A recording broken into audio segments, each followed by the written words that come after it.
Guys, so it's about Suicide Squad.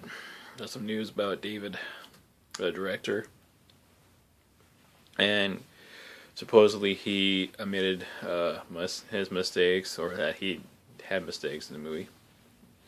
I personally love the movie Suicide Squad. It was a fun movie. I did think it should have had a better plot, a better villain. It was the villain. I personally thought the villain was really generic. Just really unexciting. It's like most of the Marvel movie villains. Fun, but the villains could have been better. And I love Marvel and DC. I'm part of the people who love both, and I don't see a reason why you can't love both. It's just whatever. But anyway, I'm gonna read a passage of what David said about because a fan of the movie tweeted at him saying, "So thankful for Suicide Squad, exactly the way it is. It's a masterpiece. Don't let people or anyone tell you otherwise. So it's perfect the way it is." And David wrote back with he took the comment, but took the opportunity to address both sides of the argument, both for and against Suicide Squad. Here's what he had to say. I want to read this, so you guys don't have to read it yourself. It is long. So here we go. Gonna adjust this so you guys can see it. Anyways, it says, "Thank you so much. I know it's a controversial film. I really tried to make something different with a look and a voice of its own. I took inspiration from the insanity of the original comics. Making a movie is a journey, not a straight line. I learned so much. People want what they want, and everyone has a personal vision of how each character should look and walk and talk. If you set out to make a mass appeal movie, it's easy to end up with vanilla. Yeah. But I went for it. And I know Squad has its flaws. Hell, the world knows it. Nothing hurts more than to pick up a newspaper and see a couple years of your blood, sweat, and tears ripped to shreds. The hate game is strong out there. The movie was widely successful commercially, but in a world it got introduced into some very cool characters in the DC universe, which is true. And that just has to do exactly to the wonder and power of DC of its characters. Would I do a lot of things different? Yep, for sure. Wish I had a time machine, I'd make Joker the main villain and engineer a more grounded story, which should have happened. I have to take the good and bad and learn from it. I love making movies and I love DC. I'm a high school dropout and I used to paint houses for a living.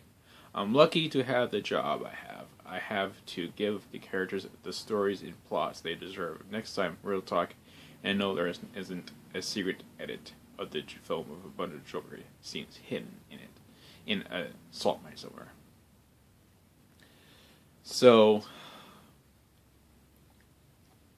that's what he had to say about his movie, and he knows that the film could have been better, and it should have been better. But overall, I think the movie itself is great. There's a reason why I bought it. It's a fun movie. Sure, it has its flaws. The villain could have been better. Enchantress is a good character. She really is, but for a main villain, not really the kind of character for a main villain. Where you could have put Joker, or really maybe someone different. You could have wrote the story a little bit more, but he, like I said, he knows that. He wishes he had a time machine.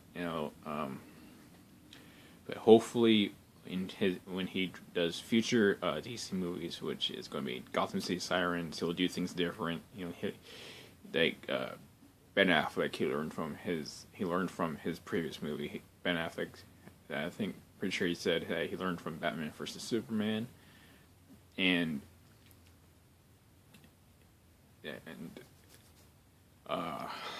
so hopefully things will be different. And if he does Suicide Squad 2, because there's sort of talks into that one, and I'm excited for it. Hopefully something good happens in that one. Maybe he'll make the Joker the main villain. You never know. So he should have went with the Arkham. God, what is that? That Arkham animated movie with the Joker. I forget what it's called, but it's a good fucking animated movie.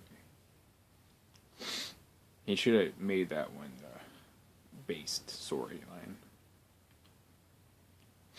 So overall, it's a good movie. It needed a lot of things changed, but there's this. He is directing Gotham City Sirens, and hopefully he'll direct Suicide Squad 2. Because I still have faith in this guy. He learned from his mistakes in the first Suicide Squad movie. I think he can do better. You never know. So that's what I have to say about it. And yes, Jared Joker could have been better, but still crazy, still psychotic, and Jared probably learned from the character too. Probably learned from the movie. So I do hope Jared returns as a character in the future installment, into a future movie, because I would love to see more of his character. I would, of his version of the character. Every actor who is who ever played Joker plays the character in his own way. Jared Leto has a right to play the character his own way. And his way it works. We just gotta see it more. We gotta get used to it. He didn't have enough time to get used to it. He didn't have enough screen time. He should have had a lot more, but he didn't. It's basically, with all the trailers that we saw about this movie, it made it look like he was going to be in it a lot more, which people thought at first. That's where the whole controversial thing came about. It didn't happen. There's like less than 10 minutes of him overall, maybe, in the whole movie. But hopefully that will change in a future movie. Like I said, I love the movie. I do. Bought it for a reason. Paid like $10, $15 for it. I don't remember how much I paid for it. Blu-ray extended cut. 13 extra minutes of Joker. Worth it. Wish there was more, but I can wait. Jared Leto, if you're watching this, please do another movie as the Joker. Your character, the way you do the Joker, I love it. I do. Anyways, if you love this, if you enjoy this video, like and subscribe. A little bit more these type of videos out there. Please check out previous videos of my reactions and my Let's Talk Movies and my reviews. I'm doing more reviews. Alright, slowly but surely I'm doing more reviews. Later.